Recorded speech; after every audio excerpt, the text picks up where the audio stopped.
생명의 아침입니다. 우리 아침 예배로 하나님 앞에 함께 나가겠습니다.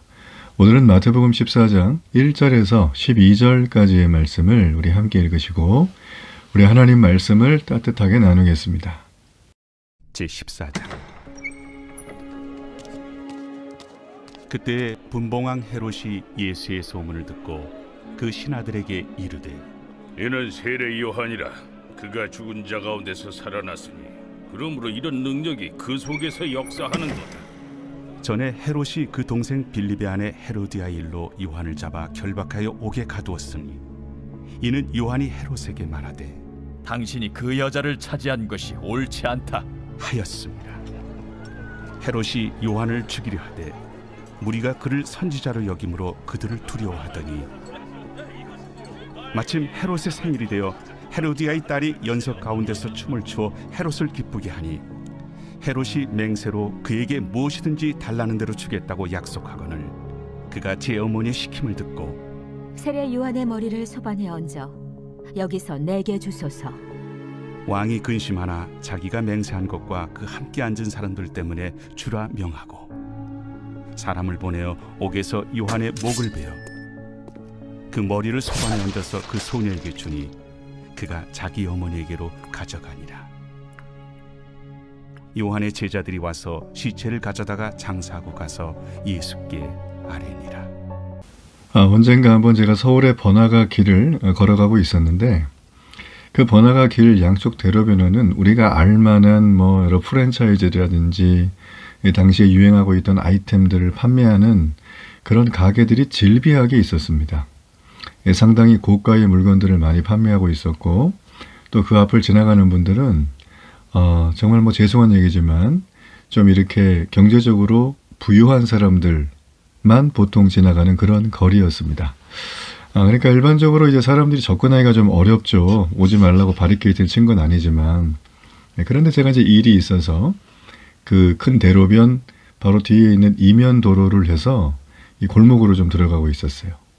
근데 제 눈을 의심할 만한 어떤 광경이 벌어졌습니다. 분명 한 1분 전까지만 해도 대로변의 그 화려함과 많은 사람들이 흠모하는 그런 것들이 즐비하게 있었던 그 길을 걸어왔는데, 아니 이렇게 이면도로 들어와서 뒤로 딱 오니까 여기는 그냥 지옥 같아요. 와, 세상에 어떻게 이런 동네가 있을 수 있을까. 그러니까 세상이 너무나 화려하잖아요. 저는 이제 그 뒤로 오면서 이거는 화려함 뒤에 있는 이 화려함을 떠받치는 이 죽음의 그림자가 여기에 너무나 많다. 냄새가 아주 이 너무나 고약한 죽음의 냄새가 있다는 것을 그때 새삼스럽게 좀 느꼈던 경험이 있습니다. 여러분 그렇습니다. 세상을 살다 보면 이 세상에서 베풀어 주겠다고 하는, 세상이 준다고 하는 굉장히 달콤한 사탕, 초콜릿 이런 것들이 많죠. 세상에서 이걸 하면 너는 성공할 수 있다고 하는 것들도 대단히 많습니다. 네가 잘 되기 위해서는 권력의 줄을 다해야 된다. 성공하기 위해서는 수단 방법을 가리지 말고 뭔가를 해야 한다. 성공하기 위해서는 밤낮 없이 일하고 움직여야 한다. 여러분 이거는 세상에서 성공하는 공식 중에 하나들이죠. 세상에서는 이렇게 말을 합니다. 어떤 방법을 쓰더라도 무조건 이겨야 된다. 99% 불법을 하더라도 1% 합법을 하면 된다. 이런 어떤 통설들이 세상에는 너무나 이렇게 자행되고 있습니다. 여러분 사람은 멀티플하게 살 수 없습니다. 이게 무슨 얘기인가? 악과 선이 공존하며 살아갈 수가 없다라는 거예요. 목사님 제가 죄인인 거 제가 아는데 어떻게 또 이게 못 사나요? 그게 아니고요. 사람은 악한 일을 99% 밥 먹듯이 하면서 1% 선한 일을 하며 살아가는, 그래도 정신에 문제가 없는 그런 존재로 지어지지 않았다는 거예요. 자, 제가 왜 이 말씀을 길게 드릴까요? 지금 우리가 살고 있는 세상은 소위 말하면 성공 법칙들이 있습니다. 그 나이대에 맞는 성공 법칙, 또 그 성별에 맞는 성공 법칙, 그리고 지금 우리가 뭘 하면 성공자고 뭘 하면 실패자고 하는 이제 이런 어떤 공식들을 가지고 세상은 얘기를 한다는 거죠. 세상이 굉장히 휘황찬란하고 화려합니다. 그러나 그 화려함 뒤에는 죽음의 그림자가 가득하다는 걸. 그 화려함을 떠받치기 위해서 밑에 있는 셀 수도 없는 수많은 사람들의 피와 땀과 눈물이 녹아져 있다는 걸 여러분 기억할 필요가 있어요. 지난주에 그 아프리카의 수단이 아니죠. 콩고였던 것 같아요. 이 콩고에 이 반군 세력과 정부군 간의 교전 때문에 되게 많은 사람이 죽었죠. 근데 이제 거기에서 이제 교도소 전체가 이제 수천 명이 탈옥을 하고 또 너무나 끔찍한 이 하지 말아야 될 여성에게 범죄까지 행하고 이걸 어떻게 좀 법과 질서로 막을 수 있는 방법이 없을 만큼 이 도시가 이제 그 아노미 현상을 겪은 거예요. 그래서 멀리 떨어져 있는 어느 도시의 사람이 인터뷰를 하는 그 인터뷰를 제가 잠깐 봤는데 그 인터뷰 내용을 들어보니까 얘기는 이거예요. 우리 아프리카 땅을 누가 짓밟고 유린했는가? 지금 정부군인가? 반군인가? 아니다. 근현대 사회 약 200여 년 전부터 정말 유럽에 있는 서구 열강들이라고 하는 그들의 이름이 우리의 자원을 약탈하고 우리의 땅을 뺏고 우리에게 정말 몹쓸 짓을 했는데 지금까지도 그들은 우리에게 사죄를 하지 않는다. 지금 현재 정부군과 반군도 여러 에너지 기업이나 식량 기업들이 뒤에서 이 다국적군의 형태로 돕고 있어서 이런 일들이 벌어지는 거지 우리에게는 그런 작전 능력과 무기들이 없다라는 거예요. 자, 여러분 이 말을 들으며 어떤 생각이 드십니까? 이 아침부터 제가 너무 이렇게 월드뉴스에 이렇게 여러분에게 얘기를 하나요? 자, 제가 걸었던 서울의 거리, 화려한 거리, 그리고 전 세계에서 벌어지고 있는 이 전쟁과 폭력과 테러와 끔찍한 이 만행과 범죄들, 이거 안 사라집니다. 왜냐하면 이 땅은 이미 죄의 엄청난 힘에 끌려가고 있기 때문이에요. 어린아이들이 태어나자마자 정말 사랑해요, 아껴줘요, 양보해요, 내 것을 가지세요 이렇게 말하는 2-3살짜리 꼬마들은 이거는 이제 제정신이 아닌 거죠. 애기들의 특징이 뭐죠? 내 거야, 너 집에 가라, 여기 오지 마, 내가 다 먹을 거야, 우리 엄마야, 우리 아빠 이렇게 얘기를 한다는 거예요. 그렇죠? 왜 그럴까요? 사람은 태어날 때부터 죄를 갖고 태어나기 때문이에요. 로마서 말씀에 의인은 없나니 하나도 없다. 자, 이 말씀이 우리가 아이가 태어난 걸 보면 금방 알 수 있어요. 여러분, 그러므로 죄의 증거를 조직신학적으로 찾고 사회에서 증거를 찾으려고 하는 시도들을 많이 하는데 그거 말고 여러분의 내면 세계를 한번 들여다보세요. 여러분 죄인 아닙니까? 여러분 100% 의롭고 24시간 유지가 되고 평생 동안 유지가 되겠어요? 그런 사람이 어디 있어요? 없다는 거예요. 예, 열반의 경지에 이르렀다는 불교의 어떤 중 같은 경우에도 자기가 날마다 지옥을 거린다고 그렇게 얘기를 하잖아요. 여러분, 그분들의 어떤 그 수양이나 어떤 그 정신 수양이나 말 그대로 어떤 그런 부분 용맹정진하는 거에 대해서 우리가 폄하하는 게 아니지만 그 마음에 일어나고 있는 정말 죽음의 어떤 그림자와 그 힘과 그 모든 걸 조장하는 이 죄의 영향력들이 엄청나다는 걸 여러분 우리는 인정해야 됩니다. 자, 제가 왜 이 얘기를 길게 드릴까요? 자, 오늘 14장부터는 이제 13장까지 이 하나님 나라는 어떻게 되었나, 하나님 나라 천국 비유를 했죠. 그 전에 12장까지 했던 거 여러분 기억나시나요? 거기 보면 세례 요한에 대한 얘기가 나와요. 그리고 오늘도 세례 요한에 대한 얘기가 나오는데 오늘 나오는 세례 요한은 드디어 죽임을 당하게 됩니다. 왜 세례 요한이 죽임을 당했을까? 자, 우리가 좀 그런 부분들을 살펴보면서 이 선지자였던 세례 요한, 오늘날로 말하면 저와 여러분처럼 성도예요. 성도. 이 성도가 죽임을 당하는데 오늘 좀 약간 비참하게 죽거든요. 끔찍하게.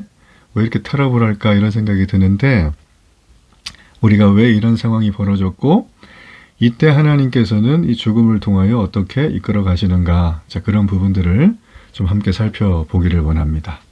우리는 살면서 누구나 한 번은 죽음을 맞이합니다. 태어날 때는 순서가 있어도 갈 때는 순서가 없죠. 우리는 날마다 발사된 총알처럼 인생을 살아요. 관역에 맞춰지는 순간 총알은 그 수명을 다하는 거죠. 우리가 언제 갈지 모른다고 하는 그 생각 하나가 우리에게 던져주는 시사점은 매우 크다는 거예요. 그러므로 초놈을 다퉈서 우리의 삶을 의미와 가치 있는 삶을 살아가야 되는 것입니다. 이거는 세상 도덕과 윤리와 철학이 말해주는 바죠. 그러나 우리는 그걸 뛰어넘어 하나님의 말씀에서 그 원리와 목적과 목표를 분명히 하는 날마다의 삶을 살아가야 돼요. 자, 예수님과 선지자들도 하나님께서 주신 사명을 잘 위해 살아가다가 죽음을 맞이했습니다. 물론 예수님 부활하셨지만, 자, 성도들 역시 우리가 믿음의 선배들이 그들의 삶과 그들의 모든 죽음 속에서 정말 하나님의 말씀을 따라 사명을 가지고 살아가는 사람들은 우리의 삶을, 우리의 죽음을 어떻게 받아들여야 될 것인가. 자, 그런 부분들을 좀 우리가 살필 거예요.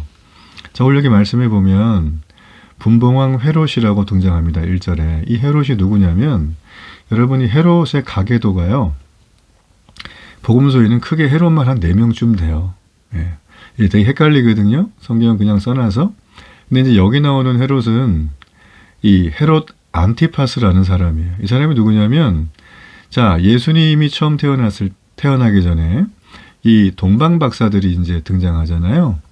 동방박사들이 등장해서 예수님이 이제 곧 태어나는데 내가 왕께 좀 유대인의 왕께 경배하러 왔다 그랬더니 이 동방박사들에게 회유하던 왕 있죠. 그 헤롯 대왕. 자, 그 사람의 아들이 오늘 여기 나와 있는 1절의 헤롯이에요. 예. 헤롯 안티파스란 말이 정확한 이름입니다. 자, 이 헤롯 대왕은 이 헤롯 안티파스 아버지죠. 요셉과 마리아가 아기 예수님을 데리고 애굽으로 피신했던 시기에 죽었어요. 그의 세 아들이 있는데 아켈레오, 안티파스, 빌립이 영토를 나누어서 통치를 하게 됐습니다. 그래서 그들이 왕이 아니라 뭐라고 하냐면 분봉왕이라 그래. 분봉왕 이 3명이서 저 북쪽과 중부와 남부를 나누어서 지금의 시리아나 티리키에까지 싹 나눠가지고 이제 통치를 하는 그런 와중이에요. 자, 이 분봉왕 헤롯이 자기가 통치하고 있던 지역, 이제 북부 갈릴리 지역인데 예수님에 대한 소문을 들어요. 근데 2절에 봤더니 그 소문을 듣는 순간 그가 생각한 한 사람이 있어요. 그게 누구냐면 자기가 목베어 죽였던 세례 요한. 그게 생각이 났어요. 이 죽은 사람이 꿈에 나타난다는 건 별로 안 좋죠? 네, 뭔가 이렇게 깨름직한 게 있는데, 자, 세례 요한이 살아났다고 말하는 이 사람의 심정은 너무 두려워했다는 거예요. 누구를? 세례 요한을, 그리고 세례 요한보다 더 능력이 있다고 하는 선지자 예수님에 대해서 두려워했다. 자, 그런데 이제 중요한 거는 요한이 왜 죽었냐는 거죠. 요한이 죽은 이유는 간단해요. 바로 이 분봉왕이었던 헤롯 안티파스의 이 율법을 어긴 신랄한 악함을 지적했기 때문에 죽었다라는 거예요. 자, 여기 나와 있는 이 요한이 죽게 된 그 과정은 아주 심플한데, 자, 이 헤롯 안티파스의 부인이 헤로디아예요. 근데 이 헤로디아는 이 세 분봉왕의 조카예요. 친척이에요. 근데 어이없게도 이 헤로디아는 자기 삼촌 빌립이에요. 우리 헤롯 왕의 제일 막내 아들이죠. 빌립과 결혼해가지고 딸 살로메를 낳습니다. 근데 안티파스가 이 집에 놀러 갔다가 이 헤로디아를 보고서 너무 마음에 들어가지고 둘이 눈이 맞아요. 그래가지고 남편이 멀쩡히 살아있는데 이혼을 하고 이 삼촌이었던 안티파스하고 결혼을 다시 한 거예요. 자, 이게 레위기 율법에 보면 한 형제의 아내였다가 그를 자신의 아내로 취하는 건 율법을 어긴 걸로 나오거든요. 지금 이 헤롯 안티파스가 이걸 범한 거예요. 자, 여러분 보세요. 한 지역에 통치하고 있는 통치자인데 지금 이 사람들이 하는 행동을 보면 어떻습니까? 인간 이하의 행동을 하죠.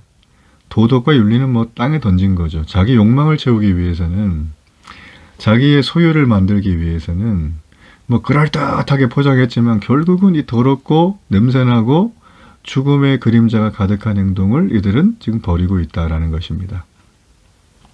자, 선지자 세례 요한이 이걸 알고 비판을 하니까 그를 잡아다가 죽게 만들었던 게 오늘의 본문의 내용이에요. 자, 우리가 사는 세상은 어떻습니까?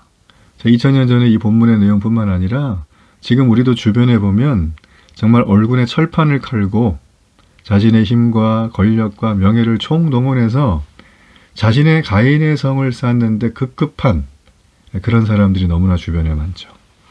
자기 자신의 이 안전함을 위해서 더 좋은 집에, 경호가 철저한 집에 살고, 자신의 소유를 지키기 위해서 여러 가지 보험뿐만 아니라 다 들고, 자신의 권리가 침해받지 않기 위해서 법률 자문을 다 구하고, 그리고 자신의 건강을 위해서 몰두하고, 그죠?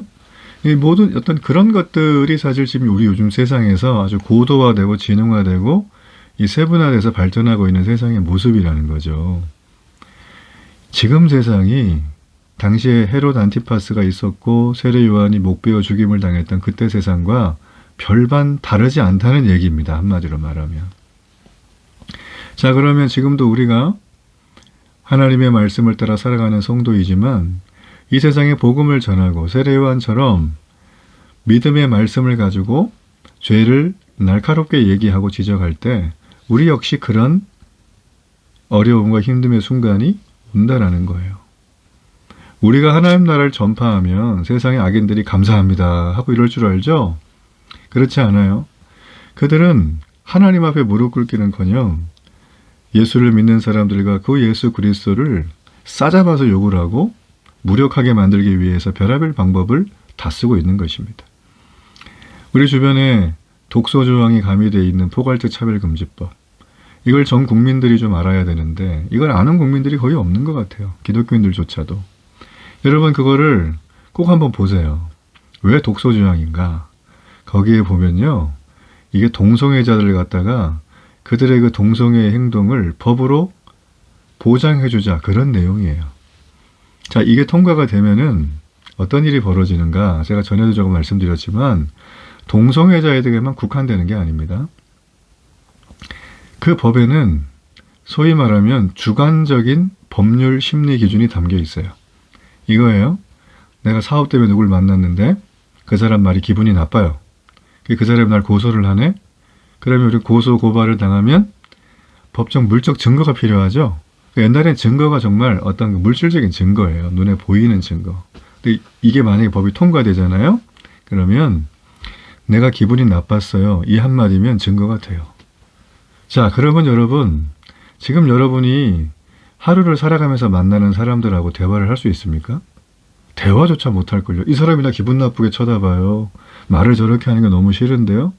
고소 고발이 횡행해지면 사람들이 이걸 한두 번 경험하고 나서 아마 사람을 만나려고 하지 않을까 기피할 거예요. 그 사회가 두려워지겠죠, 관계가. 그럼 사회가 두 쪽 나는 거죠, 뭐. 전쟁이 무서운 게 아니고 이게 훨씬 더 무서운 거예요. 자, 여러분 세상에는 이렇게 주의 말씀을 따라서 하나님 나라를 전하며 성경 말씀대로 올곧게 믿음으로 살며 천국을 얘기하는 사람들에게 세상은 가만히 있지 않고 세상의 악인들은 발악을 한다라는 것입니다. 자, 그럼에도 불구하고 이 세상은 절대 천국이 임하는 것을 막을 수가 없다라는 것이죠. 자, 그 내용이 이제 우리가 읽었던 이 전부의 내용이에요. 그렇죠? 예. 자, 세례 요한을 죽였던 이 헤롯 안티파스를 한 번 더 집중을 해봅시다. 자, 이 사람 원래 말씀에도 보면 세례 요한을 죽이고 싶었어요, 원래는. 근데 사람들의 이목이 두려웠어요. 왜냐하면 세례 요한은 큰 선지자였거든요. 유대인도 아닌 사람이 이 나라를 맡아서 통치를 하고 있는데 유대인들의 눈밖에 나는 행동을 해서는 안 되잖아요. 그러니까 정치적인 계산으로 이 사람은 세례 요한을 죽이지 못하고 그냥 있었던 거예요. 자, 그런데 이 사람이 지금 잔칫날이 벌어졌죠. 그죠? 이 잔칫날, 자기 생일 잔칫날 헤로디아의 딸이 와가지고 앞에서 막 춤을 춰. 이게 자기 딸도 아니에요. 자기 동생 딸인데 너무 기분 좋으니까 내가 소원 들어주겠다 그랬더니 얘가 옆에 있던 엄마가 그래요. 저 세례 요한의 목을 베어서 소반에 담아서 자기한테 주려는 거예요. 쟁반에 담아서. 이 얘가 이제 이걸 가서 전했네요. 그랬더니 이 이 헤롯 왕이 그걸 듣고 야, 이거는 뭐 자기가 내뱉은 말인데 사람들 주변에 이목도 있고 자기 체면도 있는데 안 지킬 수가 없잖아요. 고민하다가 결국에는 사람들 눈 때문에 세례 요한을 죽입니다. 자, 보세요. 세례 요한을 죽이고 싶었지만 사람들의 눈 때문에 죽이지 못했고 자기가 내뱉은 말에 얽매여가지고 사람들의 눈 때문에 세례 요한을 죽이게 된 사건. 이게 세상이에요. 세상에서 성공하려면 이런 삶을 살아야 돼. 이게 여러분 정상적인 삶입니까? 그 마음에 자유가 있어요? 여러분 돈 좀 많이 있다고 행복하겠어요, 그게요? 자기의 삶 속에 뭐 하고 싶은 거 다 한다고 그게 여러분의 허무와 공허함을 달래주겠습니까? 절대 그거 안 됩니다. 그게 만약에 된다면 세상에 왜 이렇게 알코올 중독이 많고 마약 중독이 많고 그래요? 도박 중독. 그 안 되니까 그런 게 생기는 거예요. 사람은 채워지면 더 채우고 싶어 합니다. 그게 죄된 결과고 현상이에요. 그렇죠? 세상은 그걸 부추겨요. 채울 수 있다고. 근데 가보면 안 채워지는 거거든요. 자, 오늘 제가 이 아침 예배 시간에 지금 좀 열변을 토하고 있죠. 그러니까 여러분 세상의 화려함에 취하지 마세요. 아우, 저 옆에 집에 요번에 세탁기 바꿨대. 건조기랑 같이 일체형으로. 아, 이번에 여기 뭐 보니까 스타일러스 바꿨대. 아, 이번에 또 전기차로 바꿨다는데. 여러분 왜 여기에 마음을 두고서 24시간 중에 밥 먹고 잠자고 일하고 이런 거 빼놓고 오조리 그것만 묵상을 하세요. 예수 믿으시면서. 그 당장 필요합니까? 그거 없었던 4, 50년 전에 우리 할머니들은 어떻게 사셨어요? 그분들은. 뭐 인생 다 망했나요? 그런 분들은? 절대 아니라는 거예요. 그 이 시대가 변했으니까 뭐 다 쓰고 살아야죠, 목사님. 아, 좋아요. 근데 그게 여러분의 메인 시간에 가장 정신이 명료하고 생각이 아주 산뜻하고 하나님을 만나면 그분과의 대화가 충분히 될 음성을 들을 수 있는 그런 시간에 그걸 묵상하니까 문제인 거예요. 여러분 기도해야 돼요. 왜 그런지 아세요? 걱정하는 것들 있죠? 아우, 이거 힘들어, 걱정해. 기도하지 않으면요, 우리는 늘 걱정만 해요. 차라리 그 시간에 기도를 하세요. 그러면 세상에 화려한 네온사인 뒤에 숨어있는 죽음의 그림자와 냄새를 이겨나갈 수가 있다라는 것입니다. 자, 이 헤롯은 이 일을 통해서 자, 더 이상 빼도 박도 못하게 하나님의 선지자를 죽인 원수가 되고 맙니다. 그는 돌아올 방법이 없어요. 여러분, 우리는 세상을 부러워하거나 그들의 화려함을 따르는 어리석은 자가 되어서는 안 됩니다. 그러니 여러분이 오늘 하루 쓰는 시간을 정말 점검해 보세요. 내가 쉴 때 뭐 하고 쉬나? 내가 일할 때 어떤 방식으로 일을 하는가? 내가 사람과 대화할 때 항상 이용하려고 뭔가를 이렇게 트립을 걸어놓고 하는가? 그런 어떤 세상에서 성공하는 어떤 기준들을 여러분의 하루에 집어넣지 마세요. 그거 여러분 악한 거예요. 성도는 몸은 죽여도 영혼은 능히 죽이지 못하는 세상의 권세를 두려워할 게 아니라 우리의 영혼을 능히 살리시는 그리스도 예수를 끝까지 바라봐야 됩니다. 우리는 천국에 속한 자죠? 세상의 본질을 정확히 파악해야 될 자예요. 그러므로 그 마음을 가지고 오늘도 하나님만을 두려워하며 거룩한 삶을 담대히 살아가는 은혜와 감격이 있기를 축복합니다. 결단의 기도를 드립니다. 살아계신 아버지 하나님 정말 감사합니다. 다시 한번 나의 위치에서 나의 가지고 있는 모든 것들, 하루를 쓰는 것들을 다시 한번 되새겨 봅니다. 이 약하고 패역한 세상에 죽음의 그림자가 가득한 껍데기만 화려한 세상에 속지 않고 끝까지 우리 주 예수님 바라보며 걸어가도록 은혜를 베풀어 주옵소서. 예수님의 이름으로 기도합니다. 아멘.